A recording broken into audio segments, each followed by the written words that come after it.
Hey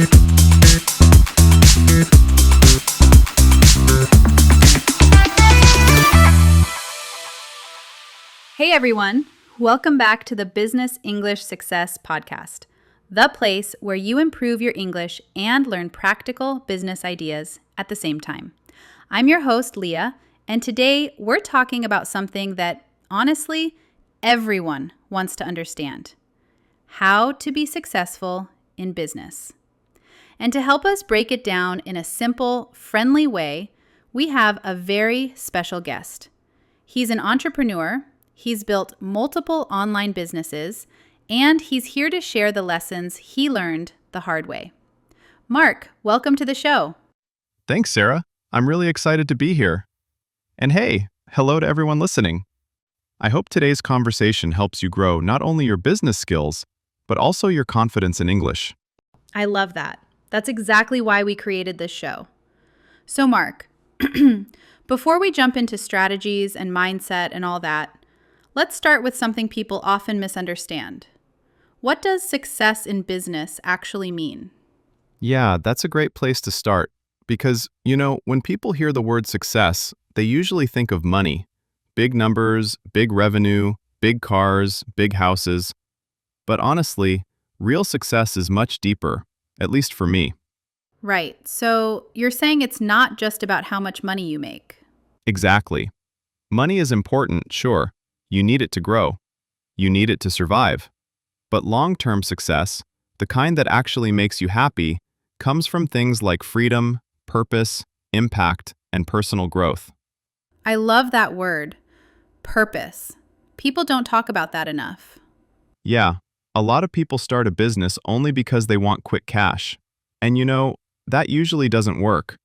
Because when things get difficult, and trust me, things will get difficult, you need a reason stronger than money to keep going. That's so true. And I imagine a lot of our listeners feel this. They're maybe starting something small or thinking about it, and they're wondering, is money the only measure? Right. And I want to say this clearly. Success looks different for everyone. For some people, success means making enough money to support their family. For others, it means building something meaningful. For some, it means freedom to work from anywhere, to create their own schedule. Yes, freedom is a big one these days. Absolutely. And when you understand your own definition of success, everything becomes easier. Decisions become clearer.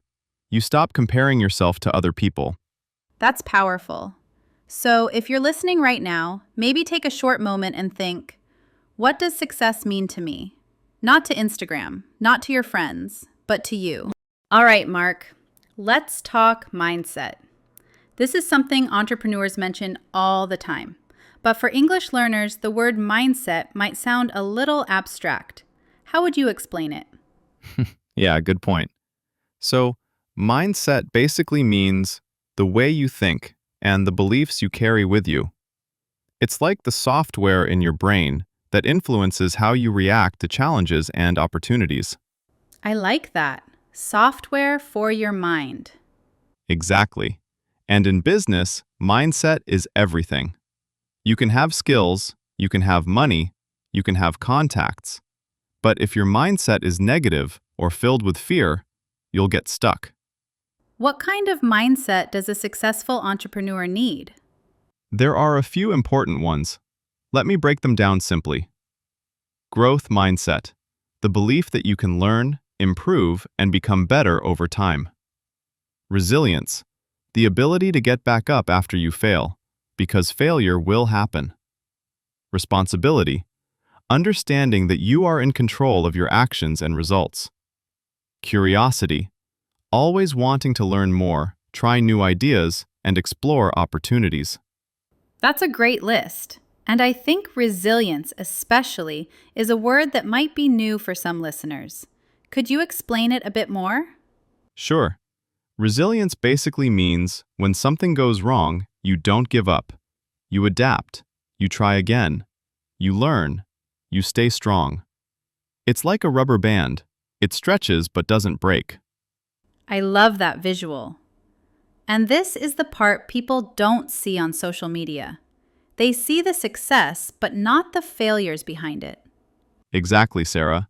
Every entrepreneur fails, probably hundreds of times. The difference between successful people and unsuccessful people is simply this. Successful people keep going. Yes, and mindset helps you keep going. Totally. And here's something simple but powerful for mindset. Your business grows when you grow. If you improve yourself, your business improves naturally. That's so true. And I think listeners might feel relieved hearing that, because it means they don't need to be perfect. Exactly. They just need to be willing to learn, willing to try, and willing to get better step by step. Mark, something you said earlier really stood out. Success is long term. Can you explain what you mean by that? Yeah. What I mean is that success isn't one moment. It's not something that happens overnight. It's a journey, a process, especially in business. So, like a slow build? Exactly. You start small. Maybe you earn your first dollar, then $10, then 100, then maybe one day thousands. But it's step by step. Even the biggest companies in the world started small. Right. Amazon started in a garage. Yeah, and people forget that. They see the final result. But success is about showing up every day, even when you don't feel like it. And I think that connects to mindset again, because you need patience.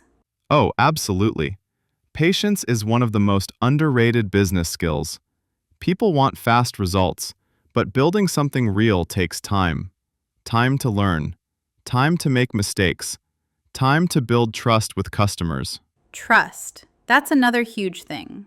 Yeah, trust is one of the biggest assets your business will ever have. And trust isn't built quickly. It's built through consistency. I can already hear our listeners nodding, like, okay, this makes sense. Let's talk about something I think many people don't consider when starting a business: self-awareness. Why is it important? Oh man, this is huge. Self-awareness basically means knowing who you are, your strengths, your weaknesses, your personality, and what kind of work you enjoy. And how does that connect to success?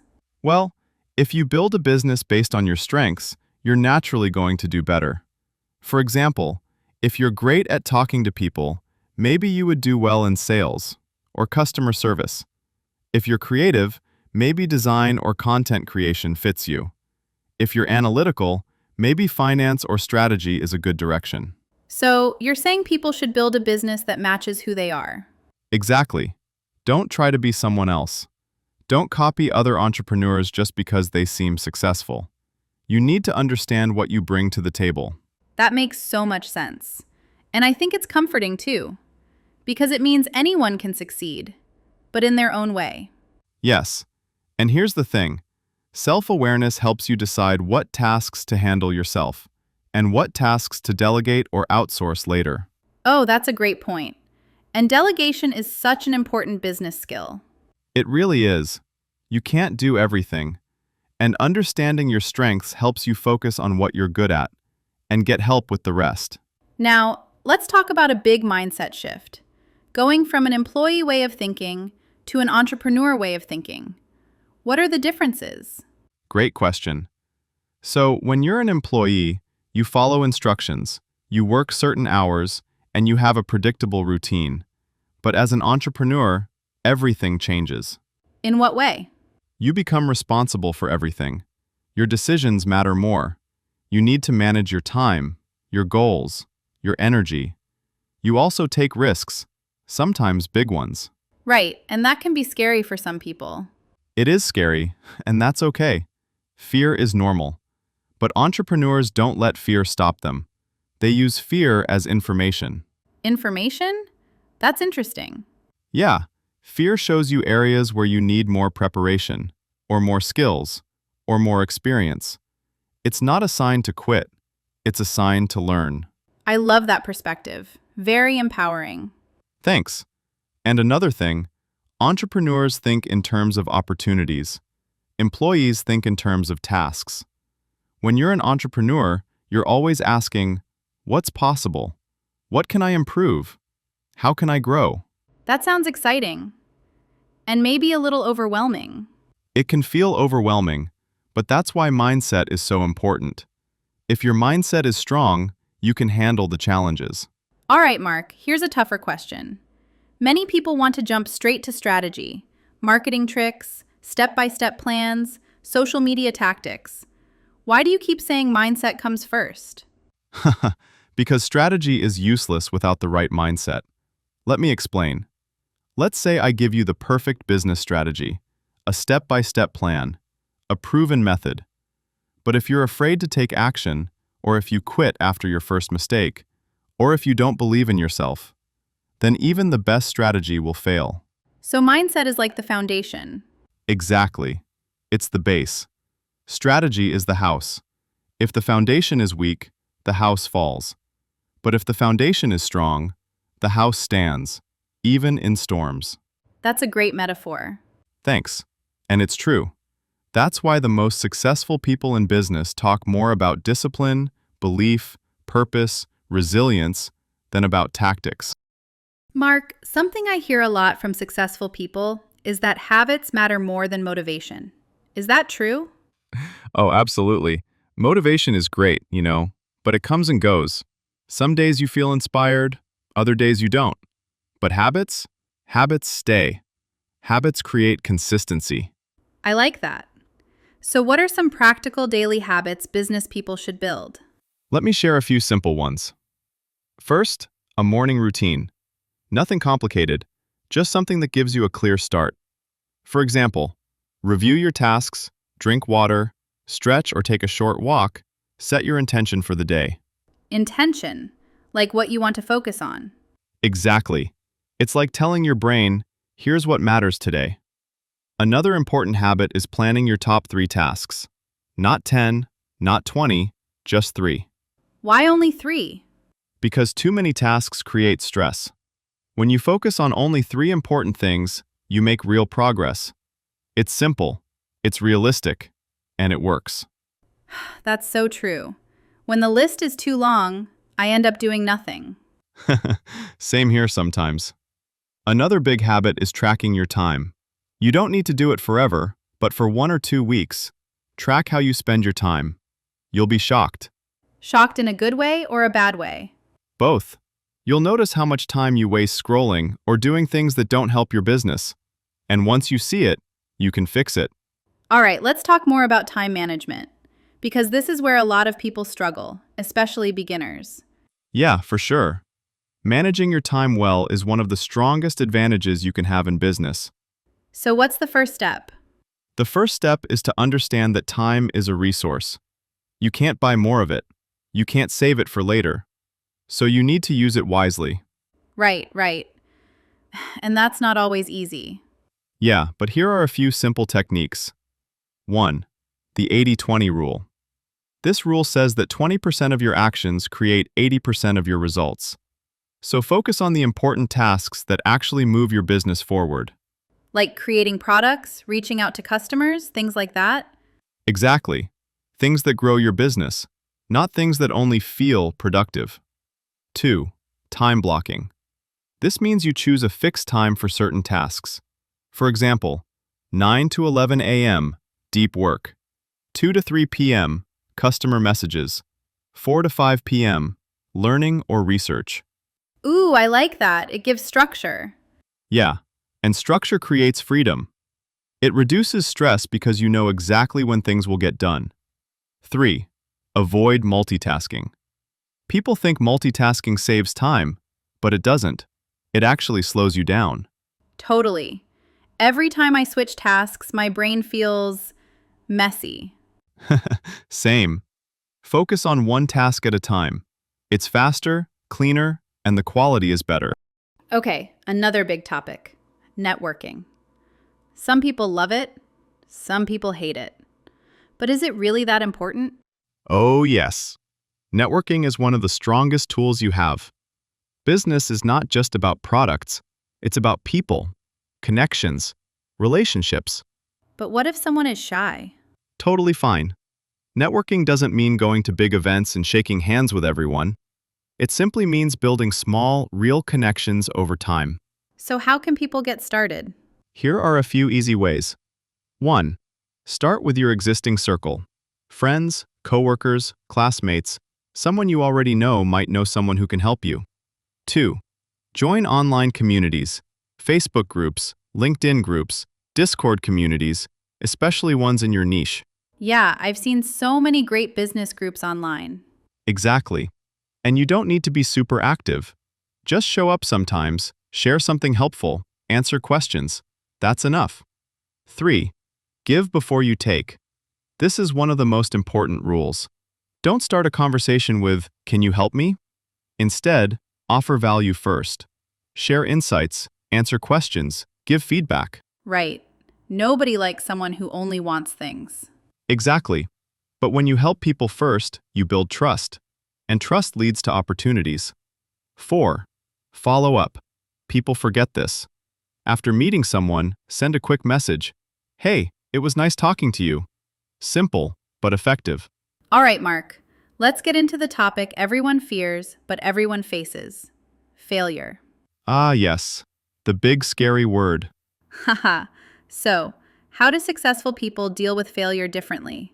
Well, first, successful people expect it. They know failure is part of the process. It's not a sign that you're bad. It's a sign that you're trying. I love that. Failure means you're trying. Exactly. And when you understand that, failure becomes less scary. But emotionally, it still hurts, right? Oh, for sure. I've had failures that made me want to quit. I've lost money. I've made bad decisions. I've embarrassed myself. It's all part of the journey. So, what do you do when that happens? I follow a simple 3-step process. Here it is. Step 1. Pause. Don't react too fast. Don't make decisions when you're emotional. Take a breath. Take a walk. Calm down. Step 2. Analyze.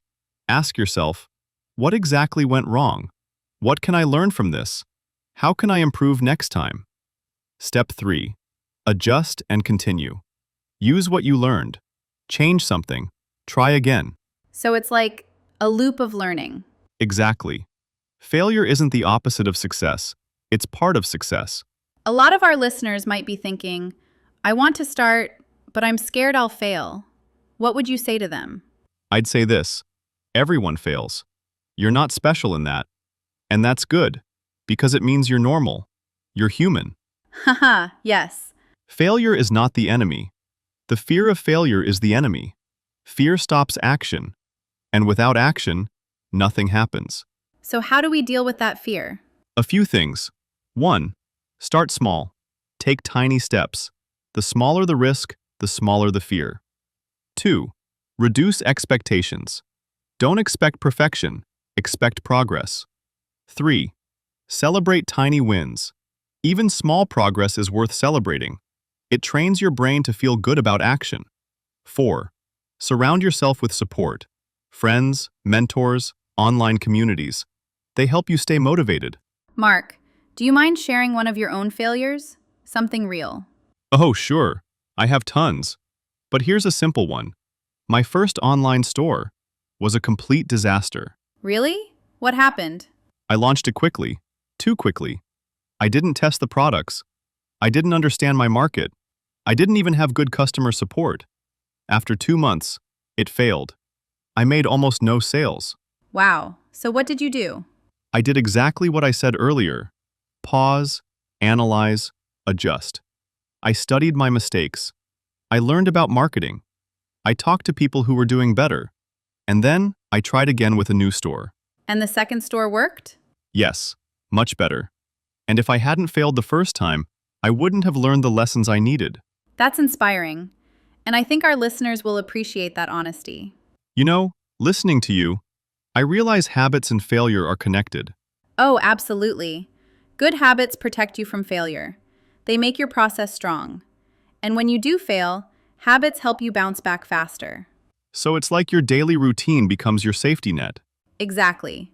Your habits keep you steady, even when things get difficult. Mark, you said something off air earlier, and I loved it. You said, consistency beats intensity. Can you explain what you meant? Yeah, that's one of my favorite lines.